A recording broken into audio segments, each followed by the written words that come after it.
Bonjour, ici Patrick Pierrat, éditeur d'InfoBref. Cet épisode du balado InfoBref vous est offert par le service d'hébergement web Planet Hoster. Voici l'essentiel des nouvelles en ce lundi 18 décembre. Le Canada ne serait pas loin d'atteindre sa cible climatique en 2030. Selon l'Institut climatique du Canada, un organisme qui se dit indépendant et qui est financé par le ministère fédéral de l'Environnement, les actuelles politiques gouvernementales permettront, ou devraient permettre en tout cas au Canada, de réduire ses émissions de GES d'ici 2030 d'environ 35% par rapport à 2005. Cette projection n'est pas très loin de la cible de réduction de 40% que vise le gouvernement fédéral. Elle est d'ailleurs similaire à la dernière projection du gouvernement lui-même. Il y a quelques jours, une dizaine de jours, dans un rapport qu'il avait publié, le gouvernement disait qu'il s'attendait à ce que les émissions aient diminué de 36% en 2030. L'armée israélienne a tué par erreur 3 otages israéliens qui tenaient un drapeau blanc. L'incident a eu lieu vendredi matin à Gaza.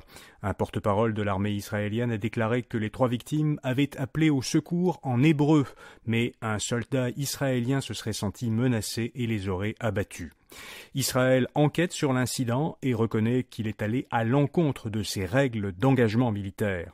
Le Hamas a libéré jusqu'ici une centaine d'otages, il en détiendrait toujours plus de 130. Après l'incident de vendredi, des milliers de personnes ont manifesté à Tel Aviv pour exiger que le gouvernement israélien s'efforce d'accélérer la libération des otages restants. À Hong Kong, c'est le début du procès du magnat des médias pro-démocratie Jimmy Lai. Après plus de 1000 jours en prison, le fondateur du quotidien tabloïd hongkongais Apple Daily, Jimmy Lai, est jugé à partir d'aujourd'hui. L'homme d'affaires de 76 ans avait été arrêté en 2020, en vertu d'une loi restrictive promulguée par la Chine, un an après d'importantes manifestations pro-démocratie dans l'ancienne colonie britannique. Jimmy Lai est accusé de collusion avec des forces étrangères. Plusieurs dizaines de pays ont plaidé pour sa libération. Quant à son journal, le Apple Daily, qui critiquait ouvertement le gouvernement chinois, il a dû fermer en 2021. Un mot de notre commanditaire grand partenaire d'InfoBref. Devenez partenaire de Planet Hoster, une entreprise québécoise d'hébergement web leader en performance et sécurité. Offrez 15% de rabais aux personnes ou entreprises de votre réseau sur des solutions web de haute qualité. En retour, bénéficiez d'une commission unique offerte aux abonnés d'InfoBref. Rejoignez le réseau de partenaires de Planet Hoster en cliquant sur le lien dans les notes de cet épisode. Les transporteurs aériens canadiens exigent le silence des clients mécontents qu'elles indemnisent. C'est ce qu'on apprend dans un reportage de l'agence La Presse canadienne. Il semble assez fréquent que les passagers qui poursuivent leurs transporteurs aériens pour des retards ou des annulations se fassent offrir des montants d'argent en échange de la signature d'une entente de non-divulgation. Les montants offerts dans ce type d'entente iraient jusqu'à 1 000 $. Ces ententes seraient proposées notamment par Air Canada et WestJet. Elles sont offertes seulement aux passagers qui refusent une compensation sous forme de bons d'achat, dont la valeur se situe généralement entre 150 et 300 $.